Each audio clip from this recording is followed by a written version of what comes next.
क्या आपने कभी ऐसी शादी देखी है जिसमें दूल्हा फूट फूट के रो रहा हो? एक इंजीनियर की शादी होती रही और शादी के वक्त इंजीनियर रोता रहा, कहता रहा शादी से बेहतर है मुझे मार दीजिए। इन इंजीनियर का नाम है विनोद कुमार और यह इसलिए रो रहे हैं ताकि इनकी शादी जबरदस्ती और किडनैपिंग करके कराई जा रही है।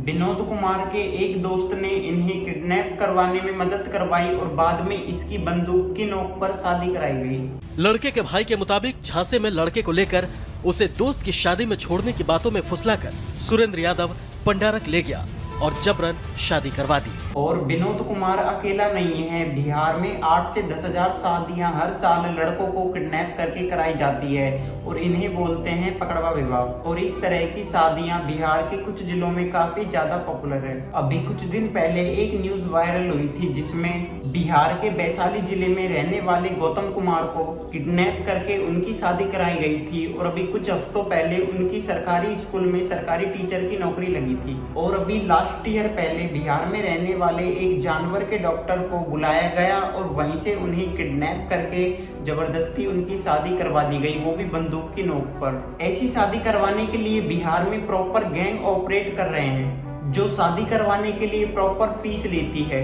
वैसे तो इन शादियों का एक्चुअल नंबर और भी ज्यादा होगा और कुछ लोग इन गैंग के डर की वजह से पुलिस में कंप्लेन भी नहीं कर पाते और एक्चुअल नंबर कभी बाहर नहीं आ पाता। और बिहार में यह शादी इतनी ज्यादा कॉमन है कि 2010 में इन शादियों के ऊपर अंतर्बदत नाम की मूवी बनी थी। इस मूवी को तो नेशनल अवार्ड मिल चुका है और यह मूवी एक रियल बेस पर आधारित थी। बिहार के पकड़वा विवाह के बारे में मैं आज आपको डीपली बताने वाला हूँ।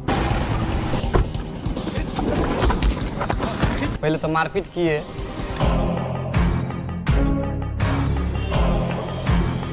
उसके बाद फिर मेरे वहाँ जबरदस्ती शादी की गई।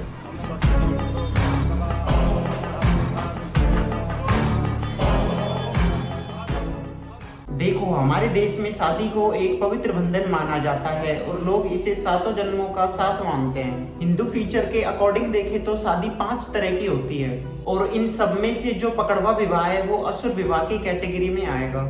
और इसका मतलब होता है कि शादी बिना दूल्हा और दुल्हन की मर्जी से करवा दी जाए, वो भी जबरदस्ती। पहले तो ये शादियां बिहार के अनस्ट्रक्चर में शुरू हुई थी बिहार के अंदर, लेकिन आज कुछ लोग इसे प्रॉपर बिजनेस बना चुके हैं। वो किडनैपिंग से लेकर शादी करवाने तक का ठेका लेते हैं। हम शादी और श्राद्ध दोनों कराते हैं। तुम्हारा किडनैप प्रीपेड है। इनके टच में होते हैं 20 से 22 साल के लड़के जो अपर कास्ट के हों और उनकी सरकारी नौकरी लग चुकी हो या फिर वो सरकारी नौकरी की तैयारी कर रहे हों। और बिहार में इस गैंग का इतना खौफ है कि कुछ लोग अपने लड़कों को घर से बाहर भेजने में भी डरते हैं। ये किडनैपर पहले तो अच्छा खासा पैसा लेकर लड़के को किडनैप करते हैं और शादी के बाद भी इंश्योर करते हैं कि लड़का लड़की एक साथ सोकर शादी को कंज्यूम करें। ये लौंडा बहुत ही चालाक है और चतुर भी। तो सोचेगा हेलमेट पहन के 2-4 चक्कर लगा लेता हूँ। साले का एक्सीडेंट हेलमेट पहन के हो। यह सब कराने के लिए इन किडनैपर को पैसा कौन देता है? लड़की के पेरेंट्स। हाँ, आपने सही सुना। आपकी वजह से बिटिया का शादी हो रही है, आपको हमारी उम्र लगे। आखिर पेरेंट्स ऐसा कर क्यों रहे हैं? इसके पीछे भी कुछ रीजन है। बिहार में पकड़वा विवाह काफी पॉपुलर है, वैसे ही यहाँ पर एक और चीज पॉपुलर है और उस चीज का नाम है दहेज। कौन कहता है कि दहेज नहीं चलता? हर एक जगह चलता है, लेकिन कोई जानता है कोई नहीं जानता है। हमको नहीं मिला तो आप लोग जान गए। यह वीडियो भी बिहार के उसी जगह से है जहां पर एक सरकारी नौकरी वाले लड़के को दहेज की सारी मांगे पूरी करने के बावजूद शादी रुकवा दी क्योंकि दहेज में 1 लाख रुपए कम रह गए थे।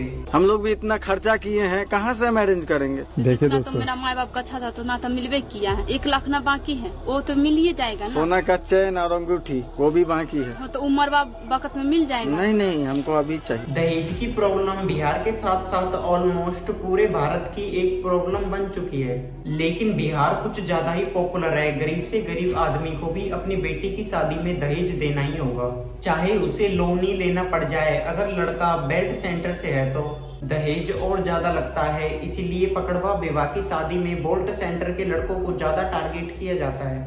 बिहार एक गरीब स्टेट है जहाँ पर कैपिटा इनकम 54,000 है, एवरेज का 1/3। जब यहाँ पर लड़के की शादी होती है तो वो अपना रेट कार्ड लेकर आते हैं जिसमें ज्वेलरी, गाड़ी, बर्तन और सामान के साथ साथ 20 लाख रुपए की तो एक आम बात है। कई लड़के तो सरकारी नौकरी इसलिए करते हैं क्योंकि मार्केट में उनका रेट बढ़ जाए, और एक बार सरकारी नौकरी लग गई तो क्या ही कहना। लड़का अगर सरकारी ऑफिस में चपरासी भी है तो 6-7 लाख रुपए तो मांग ही लेता है। सबसे निचला लेवल का भी अगर चपरासी का भी नौकरी मान लीजिए ना तो 6-7 लाख आपका तिलक बन गया। इसके अलावा बिहार में दूल्हे की फैमिली उसे एक पैसों की मशीन की तरह देखती है कि भैया पढ़ाने लिखाने में इतना ज्यादा पैसा लगा है, वसूल तो करना पड़ेगा ना जी। ना पढ़ाने में पूरा पैसा खर्चा होता है तो उसके लिए तो देखना पड़ेगा ना, इसीलिए दहेज यहाँ लिया गया, यहाँ कानूनी तौर पर किया गया है बंद, तो कोई नहीं मान रहा है। इसीलिए दजलीत यहाँ पर कानूनी तौर पर किया गया है, बंद तो उसे कोई नहीं मान रहा। डेरी लेना तो इलीगल है, लेकिन सब कुछ खुलेआम चल रहा है। लड़की के पेरेंट्स जो डाउरी अफोर्ड नहीं कर सकते और उन्होंने एक दूसरा इलीगल तरीका अपनाना शुरू कर दिया। वो गैंग को थोड़े पैसे देते हैं और पकड़वा विवाह करवाते हैं, और उन्होंने एक दूसरा इलीगल तरीका अपनाना शुरू कर दिया। इसमें गैंग वाले लड़की के लिए कोई सुटेबल लड़का किडनैप करके ले आते हैं और जबरदस्ती दोनों की शादी करवा दी जाती है। और ज्यादातर जो पकड़ुआ विवाह है इनमें ज्यादातर मिडिल क्लास के लड़कों को किडनैप किया जाता है, इसलिए शादी कराने वाले गैंगस्टर इन पर इजली अपना दबाव बना लेते हैं और ये शादी लिटरली गन पॉइंट पर कराई जाती है। पिस्टल वगैरह वो सटा दिए, बोले लोग बोल रहे हैं कि हल्ला नहीं करना नहीं तो मार देंगे। और शादी के बाद भी यह गैंगस्टर लड़के की फैमिली के ऊपर लगातार अपना दबाव बनाए रखते हैं। ज्यादातर फैमिली वाले ज्यादातर पढ़े लिखे नहीं होते, इसलिए कोई भी एक्शन नहीं उठा पाते। ऐसी शादियों में गैंगस्टर फोटो और वीडियो भी बनाते हैं और इनकी कोशिश होती है कि वीडियो में दूल्हा दुल्हन हंसता हुआ दिखाई दे। सब औरत लोग आई हल्दी लेकर के, वो सब जबरदस्ती आकर के कोई ऐसी से करे गुदगुदाए, और ये तस्वीर लेने वाला वो बोलता था कि सिर्फ आप हंसाइए एक बार, नहीं हंसाएंगे तो काम नहीं चलेगा। और इन फोटो और वीडियोस की वजह से कोर्ट केस के अलावा कोई और रास्ता नहीं बचता शादी टुड़वाने का। अगर कोई लड़का पकड़ुआ शादी के खिलाफ जाना भी चाहे तो गैंगस्टर उन पर फेक डाउरी केस लगाने की धमकी देते हैं। इसमें जो मिडिल क्लास फैमिली है, लड़के वाले जो कोर्ट केस का चक्कर नहीं काटना चाहते और पुलिस में कंप्लेन नहीं करवाते, और अंत में उन्हें यह शादी एक्सेप्ट करनी पड़ती है। और समाज का भी काफी डर रहता है। भारत में एक शादी के बाद दूसरी शादी हो पाना मुश्किल है। इसी डर से पकड़ुआ विवाह होने के बाद बहुत से लड़के इस शादी को एक्सेप्ट कर लेते हैं, जैसे कि 29 साल के परवीन कुमार ने किया। इस शादी को नहीं मानता ना तो कोई अच्छे लड़की वाले, अच्छे परिवार वाले मेरे साथ संबंध करने से हिचकिचाते हो। परवीन ने 9 साल तक इस शादी को एक्सेप्ट नहीं किया था। शादी को तोड़ने की सारी कोशिश करी थी और अंत में उन्हीं शादी को अपना फेट मानकर एक्सेप्ट करना पड़ा।